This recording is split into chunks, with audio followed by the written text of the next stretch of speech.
Okay. Making an animated short film, episode 1.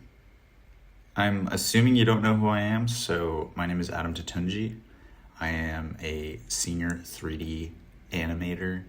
This is actually what I looked like in college, so this is what I look like now.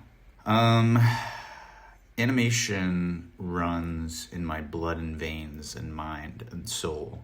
I think that's all you need to know about me, probably. So first and foremost, what is this? This is the first episode of a video series heavily inspired by Robert Valley's chapters on YouTube covering the production of his short film, Permanent Damage.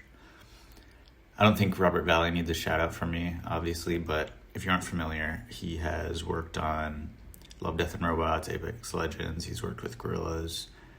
A very talented, accomplished artist, and I really liked his approach. The videos are so transparent and off the cuff, and I think a lot of knowledge and inspiration can be derived from that format. I think it's also a pretty smart idea, at least in regards to trying to open financial avenues and finding some sort of audience as a short film is being created rather than afterwards.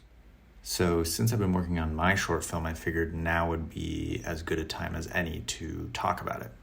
This isn't something that I really wanted to do. It's something that I'm extremely conflicted about, actually, because I like the idea of emerging from a cave 5 years from now, or however long it takes for me to make this film, and just having it and showing everyone. But in this day and age, I think it'll take longer to make the film if I don't try to play the game correctly and get my stuff out there.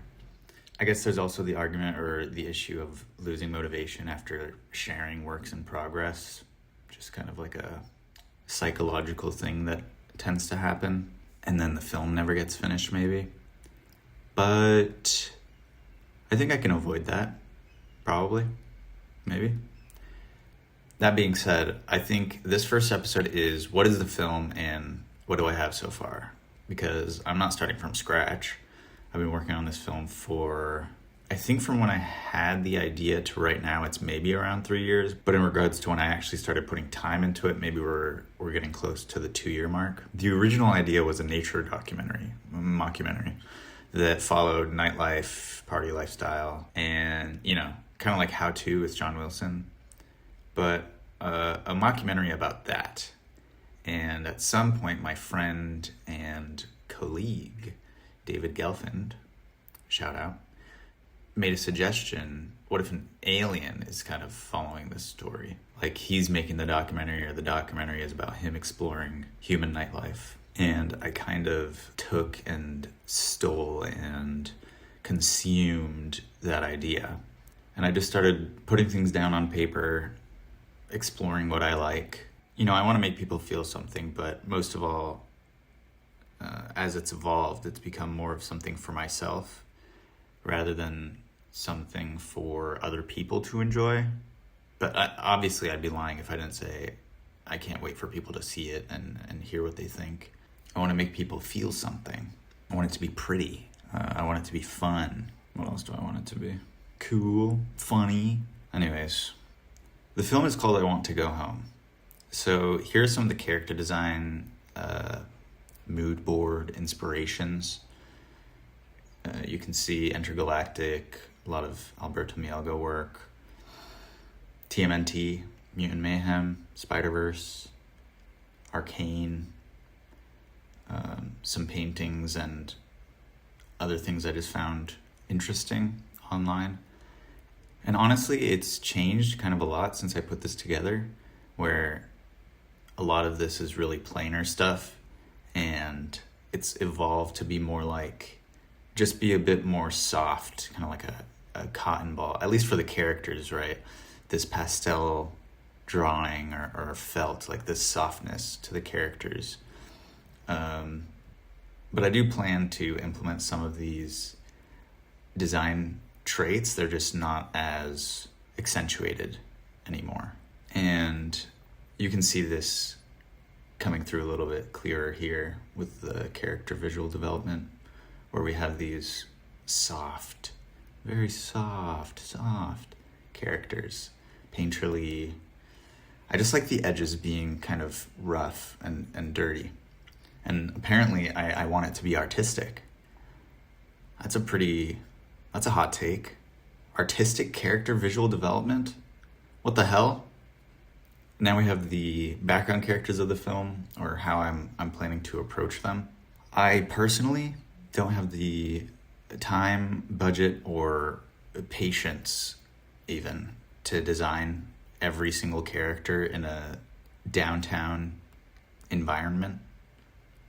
But also I think just stylistically it works really nicely to have background characters being these silhouettes that we don't really see their characteristics.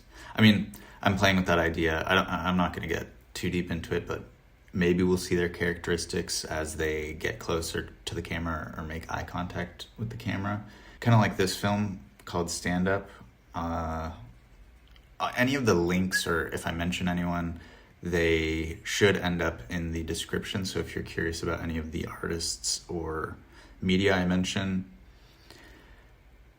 take a peek in the description down below. And don't forget to leave a comment and like and subscribe while you do. But I was sort of inspired to deal with the characters in that way by this film.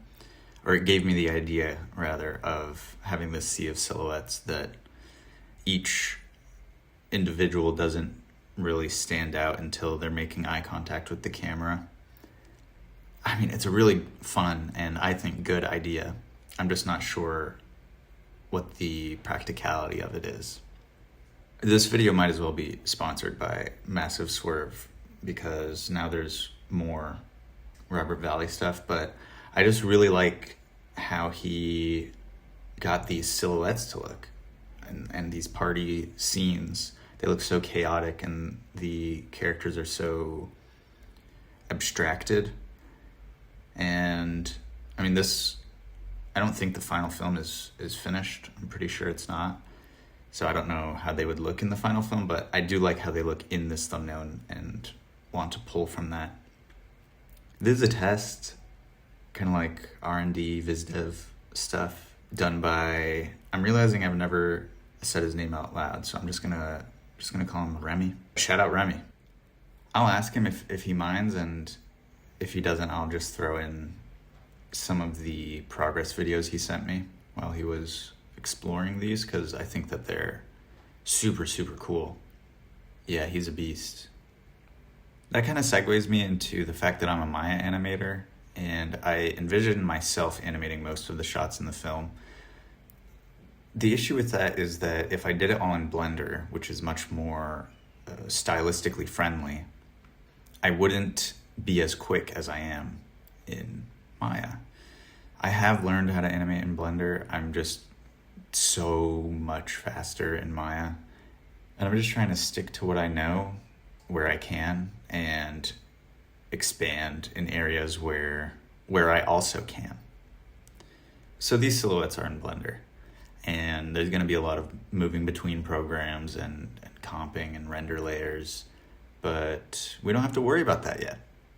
That's future me's problem. If anyone was to give you animation or like a short film advice, they'd probably tell you to stick to what you know. Don't try to go too crazy. Don't try to make something too long. Don't try to make something too perfect. And I may be ignoring some of that advice, not out of ego or anything, just, I don't know, I just want to do what I want to do. So I'm doing it.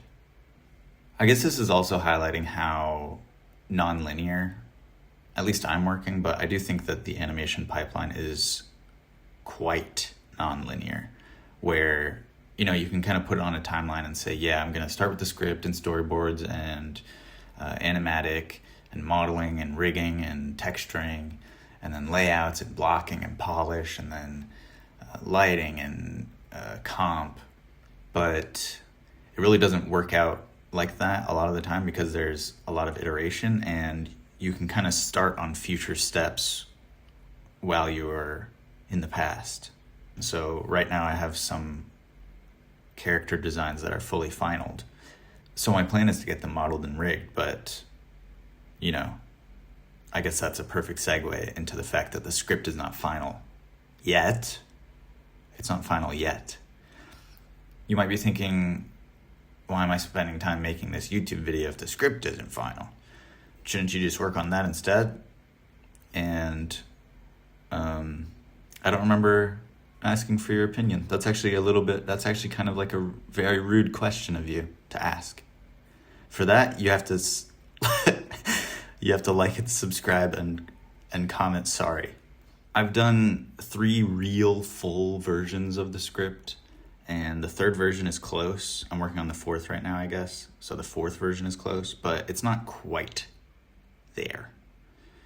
My current plan is to fix those changes in the script while at the same time building up the boards / animatic. I'm glossing over these environments a little quickly, but shout out to Sarah who did the 3D environments on the right, and Joviano did the 2D concepts on the left, but I'll give him a shout out in a second. And while all that is happening, like I said, we'll have the environments and characters being modeled, getting concepts done like splash frames, keyframes, color script. Oh my god, I love this frame so much. It's so good. This was done by Joviano. I'm realizing as I'm making this that I haven't heard any of these artists' names spoken aloud before. I had a lot of trouble figuring out what Jewel and her outfit were going to be, but very recently I've kind of figured out what I want her to be wearing and having it tie into the story. So these are done by Alex Frasca or Sanguine. I looked for any and every avenue online to contact him after I saw his work and tracked him down. And it was worth it, because look at this. This is amazing. I love it so much. This is the initial drawing that I did of the alien. Well, we have kind of like what my friend Charlotte did based on my direction, and then I did a bit of a draw over. You can probably see why I'm not doing most of the concepts, but I actually really, really like it. It's probably one of my favorite drawings I've ever done. Well, that's selling myself short. I've done better drawings, but this one is my favorite. And yes, his name is Alien. I've been encouraged and suggested to give him a name, but I feel like Alien suits him so well at this point. Maybe if the stars align and I see a name that really stands out to me and fits, I'll change it, but for now he is Alien.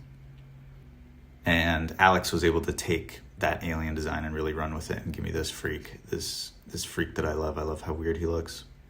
And you can see how much iteration we have with the outfits, exploring what might work and what might not. And we have our freaky lady, our beautiful freaky lady that is kind of a cool girl, a very cool girl vibe. Her inspiration was a mix of Emma Stone and Anya Taylor-Joy, just kind of like obviously beautiful and attractive, but just a little strange in the face. I like the strangeness. Here are some early Jewel explorations I did with Charlotte, kind of just playing with the idea of her face markings and colors, etc. And the stuff on the right is where Alex picked up the project a little more recently. These were the initial sketches, and you can see that he kind of nailed it on one of the first tries. Jewel's design ended up pretty close to this one. And I was just like, yeah, this is it. So there's another character named Will. This is him. And these 3 are the only 3D characters in the film. And this is some more early stuff that Charlotte did for Will. Oh, I forgot this is in here. I watched movies that had nothing to do with anything a few months ago, and these ones just kind of stuck with me. I didn't really like People We Meet on Vacation, but these shots are just like so beautiful. And then the other one is from, I think, The Invitation. Just looks like a painting to me, and I really liked that, so I threw them in for inspiration. Like these especially, like this ethereal, bold feeling. Like I want the whole film to feel like that. And maybe I have a disease that makes me want everything to look like that stunning and beautiful. And the argument could be made, like, if everyone's super, then no one is. So if the entire film is that over the top and bold and ethereal and beautiful and stunning and crazy, then maybe none of it will stand out. However, I'm a really visual person. I like to see pretty things. Maybe that leans into one of my weaknesses as an artist. My storytelling is not my strong suit. So maybe that's why the script is taking me so long, because I want to prove to myself and the world that I can make a film that's interesting and quote unquote good. Maybe. There's no way to know. That's most of what I'm willing to show pre-production art wise. But I can also show this, which is my production tracker. Obviously a work in progress. But this is my attempt to start organizing things. And I'm building it as I build the animatic, so you can see that there's a lot of stuff that's not started or work in progress. And a lot of these are not started because when I initially made the script, I wrote these really fast cuts at the beginning. You can see here, this is scene A. These are all the fast cuts where the alien has made a compilation of movies, pulling these party moments from them. These movies that exist in his universe, and maybe some of them will be pulling from our human real life universe. But either way, when I first wrote the script, I had maybe 15, and I started editing a rough draft of the animatic using the fast cuts to kind of see where I was at, and I did not have enough fast cuts to cut them as fast as I wanted to. So I had to write a bunch of new ones and throw them in. We have the beginnings of organization here. Here's a time lapse. Yeah, pretty cool, huh? You can see I'm not going into detail with these specifically because I envision this as a really collaborative part of the film where I want to get colleagues and friends and people that I like their work and have them all take a shot. Maybe some people do more than one, but in some of these I'm not sure about, especially this guy putting a drop in his eye. I can't decide. It doesn't make sense if they're all super close up because they're all from real, quote unquote, real films. But I want them to be cinematic, and you can see me iterating on that here. My approach for these is mostly just either I do it from imagination or I pull up some reference on my other monitor and vibe it out.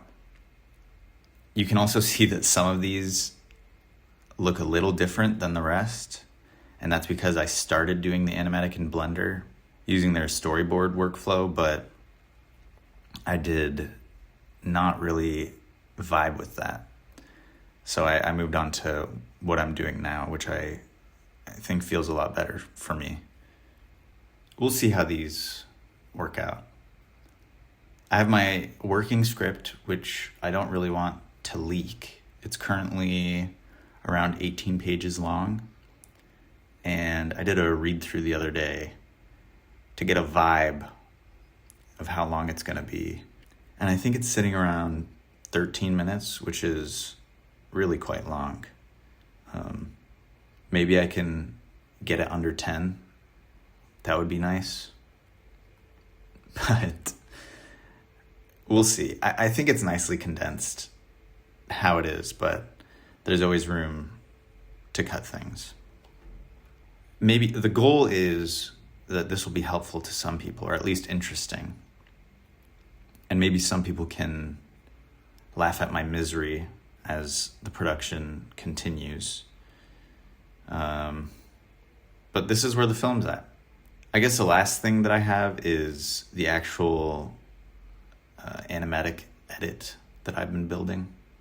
So far, it just has scratch audio of me talking at the beginning, doing the narration. And then I've started putting these fast cuts in. As you can see, I have a lot of empty space that needs to be filled up with more cuts. I'm definitely going to make the cuts longer and bring in the new ones that I've made. And hopefully I can just make it work as is. I'm realizing right now that this is going to be difficult because I've added shots in places where the timing is kind of not finaled, obviously not finaled, but I thought it was pretty close. But now I'm going to have to retime those, and that's going to take a second. If you like this, then like it. And if you don't, then don't. The end.